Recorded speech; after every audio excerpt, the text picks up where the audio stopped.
Alright, so let's talk about Zelda the Phantom Hourglass. Now, before I begin, if somebody's sitting there going, wait a minute, what about Zelda the Minish Cap? Well, I've never played it, so I can't review it. Okay, enough said. Zelda the Phantom Hourglass. Now, I haven't played this in a while, but I do own it. And I can't remember the character's name, but this guy is like the funniest character in a Zelda game. He's got a charming personality, he's hilarious. I just can't remember his name, so I guess he wasn't that memorable other than he's funny. Now, this Zelda uses the stylus in order to do everything in the game. You can use the control to a minimal aspect, and they also do something really interesting in the game that if you haven't played it you won't know about, so I'll talk about it, and it's using the microphone. And that I think was really unique. They give you a hint about it, and it's really something you have to think outside the box for the puzzle. But the problem with this game is it's really, really short. And it's really short because you use the stylus throughout the game, so they're limited to what you can actually have Link do. But having said that, Link does a lot of things for there being a limitation of what he can do using just the stylus. And it's amazing that you can use the stylus for the entire game.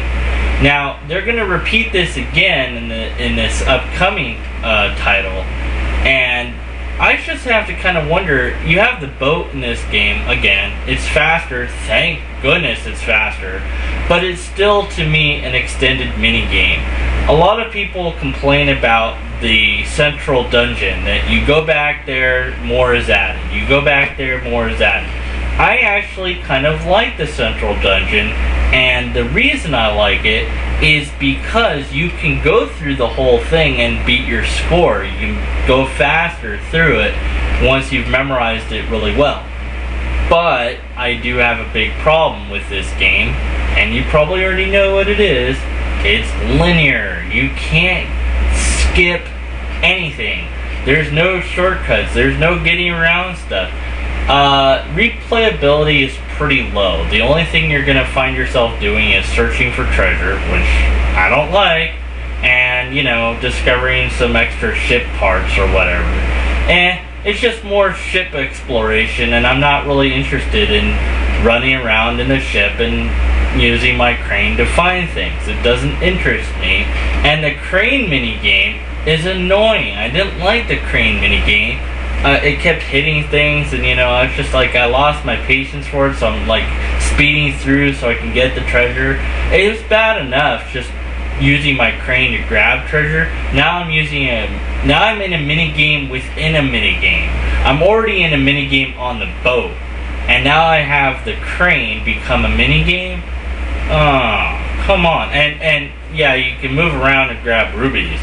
Like, rubies aren't that hard to find in this game. But actually, rubies are very important in this game. You have to buy so many things, it's ridiculous. Having said all that, is it a bad game? No. Is it a Zelda game? Barely. There are puzzles that do make you think outside the box, and I do like that. I do think it's very innovative to use the stylus in that way. But even though we have the stylus, it's not necessarily necessary. Boy, is that a good sentence? I don't know. Is it totally necessary to use the stylus in every single game they make? I say no. Look at the stylus like you do a mouse on a computer. It's there, it's useful. Do you use it a lot? Yes. Do you use it for every game? No. Yeah, I had that World of Warcraft review a while ago. You use the keyboard like more often than you use your mouse. You can use your mouse, but you don't have to. And I think if they had allowed you to use the controls as well as the stylus, the game would have been pretty nicely balanced.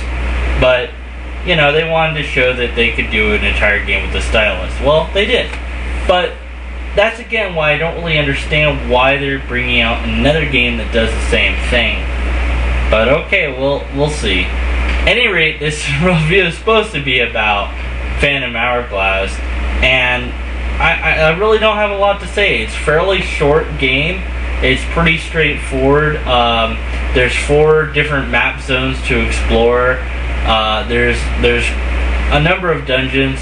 I like some of the puzzles. You use a lot of the writing, on the stylus. You use it to like triangulate coordinates and stuff like this, and write down where stuff is, take notes and whatever, and mark locations on the map of important items. Now this is all stuff that you could do with, I don't know, a pen and paper. So again, I think it's interesting, but in a way unnecessary. And I've never found a game of Zelda that I needed to take pen and paper to. I could always usually do it in my mind, but this one almost, kind of said you have to write down this stuff, because we're giving you it, you might as well use it, and we're gonna make you write down some of this stuff, so that's okay. And puzzle solving and code solving I don't care for as much, but puzzle solving I do like, and it is in this game. So if I had to, I haven't rated any of the other Zelda games, but I'm gonna say, if I had to rate this game, I'd say it's beneath the Link's Awakening in terms of how much I enjoyed it. And again, I think if they had spent less time on that ship, and if I'd spent more time on land, I would have enjoyed it more. I had fun when I was in the dungeons. I had fun exploring the land areas, but there's just too much of the boat again. And I understand, it's a sequel of, Wind Walker, so it's going to have the boat, and it's going to have the ocean. And again, you barely see Zelda, and the Triforce isn't in here at all. So, it's a Zelda game, but it could have been better.